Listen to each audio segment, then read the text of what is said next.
Selamat datang di SSR Aryan. Hari ini kita akan membedah salah satu mahakarya horor modern Indonesia yang berhasil membuat satu negara takut untuk membunyikan lonceng. Ya, hari ini kita akan membahas Pengabdi Setan karya Joko Anwar. Apakah film ini benar?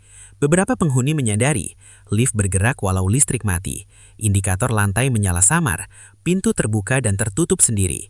Detail mengerikan, tidak ada suara mesin normal, gerakannya terasa halus tapi tidak wajar, seolah bukan mekanik tapi dikendalikan. Munculnya ketertarikan. Dalam kondisi panik, ada orang yang mendekati lift, ingin melihat apa yang terjadi, berpikir mungkin itu jalan keluar. Reaksi manusia, rasa takut campur rasa ingin tahu. Dan ini fatal. Pintu lift terbuka. Momen penting, lift berhenti di satu lantai. Pintu terbuka perlahan. Di dalam, gelap, sunyi. Tidak ada orang, sekilas. Tapi suasana terasa berisi. Seperti ada sesuatu yang tidak terlihat. Keanehan di dalam lift. Saat diperhatikan lebih dekat, ada bayangan samar. Ada bentuk yang tidak jelas. Ada sensasi dingin yang kuat. Kadang-kadang terlihat sosok diam di sudut, tapi hilang saat dilihat langsung. Ini bukan ilusi biasa. Sosok di dalam lift. Akhirnya terungkap, ada entitas di dalam lift. Ciri-cirinya, bentuk manusia tapi tidak normal. Diam terlalu lama, gerakan kaku atau tiba-tiba.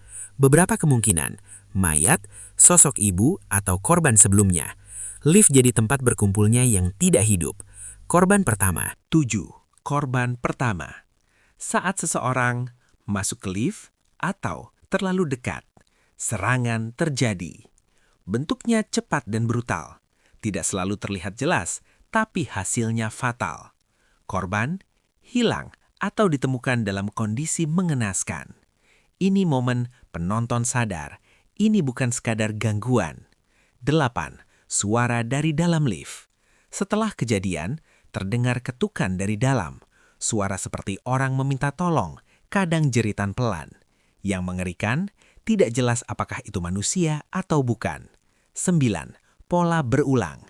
Lift tidak berhenti setelah satu kejadian. Terus bergerak, terus membuka pintu di lantai berbeda, terus mengundang korban baru. Ini seperti perangkap yang aktif terus-menerus. 10. Makna simbolik lift. Lift di film ini bukan sekadar lokasi. Maknanya, ruang tertutup, tidak ada jalan kabur, pergerakan vertikal, simbol naik turun antara dunia, pintu otomatis, batas antara hidup dan mati. Lift sama dengan gerbang. 11. Kaitan dengan sekte. Meski belum sepenuhnya jelas di bab ini, lift seperti bagian dari sistem, tidak menyerang sembarangan, seolah memilih korban. Ini memberi petunjuk, ada kontrol di balik semua ini. 12. Dampak ke karakter. Setelah insiden, penghuni makin panik. Kepercayaan antar orang menurun. Tidak ada yang berani sendirian. Rini dan keluarganya makin waspada, menghindari area tertentu, mulai sadar ini bukan kebetulan. Keanehan penghuni semakin nyata. Sejak malam listrik padam dan lift menjadi jebakan, beberapa penghuni tetap tenang, tidak panik. Mereka bergerak dengan pola yang terkoordinasi. Beberapa muncul di tempat yang seharusnya tidak ada orang. Detail mencurigakan, ada kelompok yang sering berkumpul di lorong tertentu. Gerakan mereka tidak acak, seolah mengawasi. Tatapan mereka tajam, tidak emosional. Penonton mulai sadar, ini bukan sekadar perilaku normal manusia biasa. 2. Petunjuk dan pola. Tony mulai memperhatikan hal-hal berikut. Beberapa penghuni muncul di lokasi kejadian entitas misterius. Mereka tahu lift mana yang berhenti, siapa yang hilang. Tidak bereaksi terhadap ketakutan orang lain.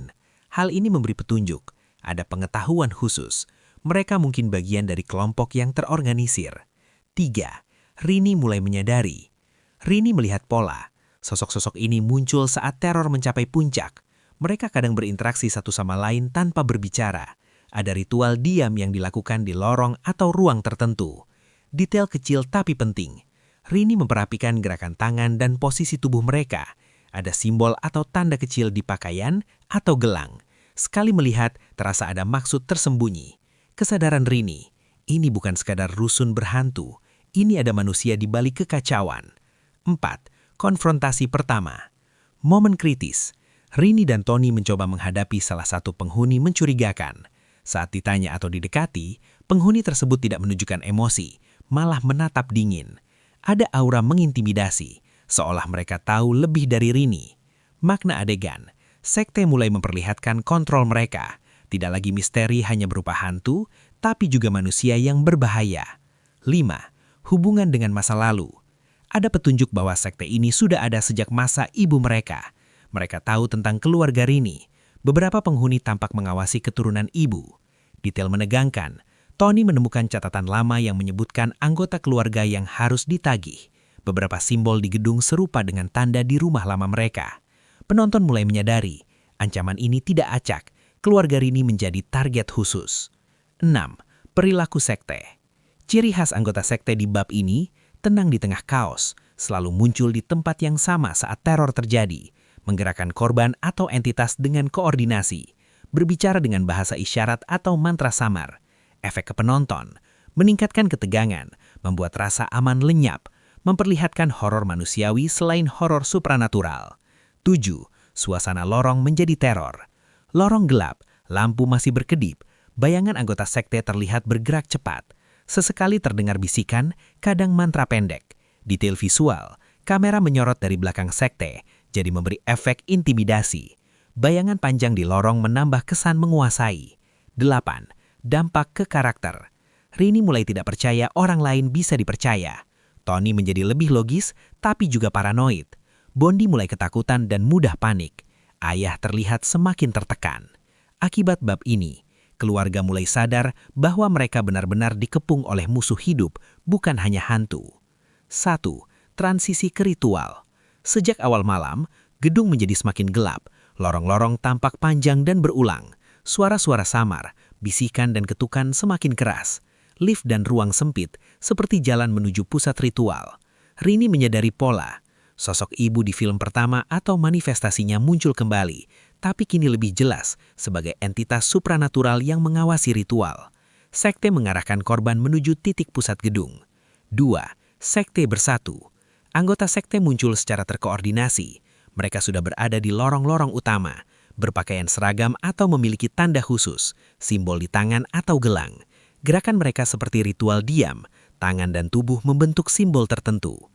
Yang menegangkan, sekte tidak berbicara terlalu banyak, hanya menggerakkan korban dan mengawasi jalannya ritual. Aura mereka lebih menakutkan daripada entitas supranatural karena penuh kontrol.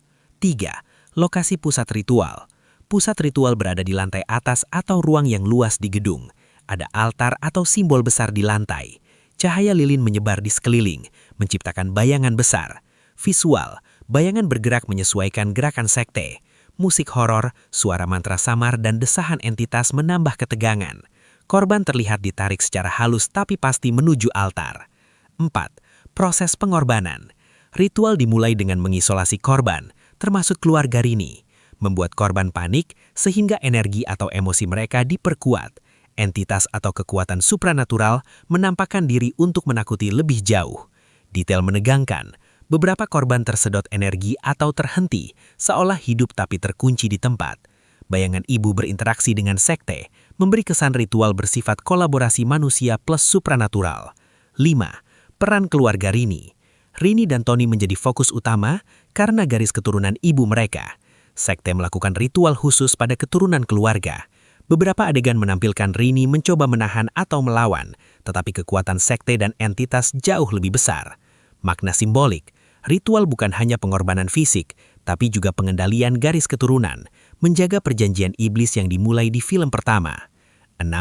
Tanda kekuatan supranatural. Selama ritual, sosok ibu muncul berulang-ulang, memantau ritual. Bayangan dan sosok samar muncul di dinding, lorong dan lantai atas. Lift dan lorong dan tangga yang sebelumnya hidup sendiri, kini menjadi bagian dari ritual. Suara dan mantra.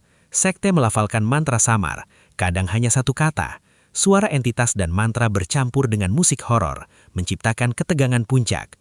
Efek ke karakter. Keluarga Rini makin panik, tapi Rini tetap berusaha berpikir rasional.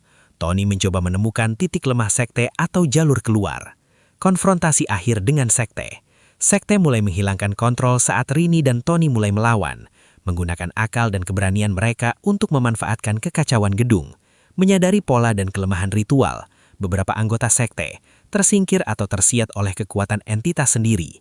Ada adegan perkelahian singkat yang memunculkan ketegangan ekstrim. Makna, kekuatan manusia versus sekte dan supranatural mulai terlihat. 3. Munculnya entitas ibu. Sosok ibu dari film pertama muncul secara penuh, lebih menyeramkan, wujudnya supranatural murni, berinteraksi langsung dengan keluarga Rini, menciptakan momen horor klimaks, menegaskan pengaruhnya terhadap ritual. Rini menghadapi ibu, ada campuran ketakutan, kemarahan, dan keberanian. Adegan ini menjadi puncak ketegangan psikologis dan horor visual. 4. Pertahanan dan keluar dari gedung. Tony dan Rini memimpin sisa korban untuk melarikan diri melalui tangga darurat dan lorong yang masih bisa dilewati, menghindari perangkap lift dan sekte yang tersisa. Gedung, hampir seperti makhluk hidup yang menahan mereka. Lorong dan tangga terasa berputar, bayangan mengejar. Efek ini menekankan, gedung bukan sekadar latar, tapi karakter yang aktif menambah horor. 8. Korban dan kerugian. Beberapa penghuni dan anggota keluarga tidak selamat. Adegan tragis memperkuat kesan. Tidak semua yang mencoba bertahan bisa lolos. Penonton merasakan kehilangan nyata. Beberapa korban terserap atau dikorbankan entitas. Sekte sebagian besar musnah atau melarikan diri. Makna, konsekuensi horor nyata, tidak ada keselamatan total. 6. Keluarga ini selamatkah? Rini dan Tony berhasil keluar, tetapi trauma tetap ada. Mereka membawa pengalaman fisik dan psikologis. Bayangan ibu dan sekte masih menghantui secara simbolik. Adegan terakhir, keluarga menatap gedung dari luar. Gedung tetap gelap dan menakutkan. Ada kesan horor belum sepenuhnya berakhir. Pesan sutradara, meski pertarungan selesai, kegelapan tetap ada, menunggu bab selanjutnya.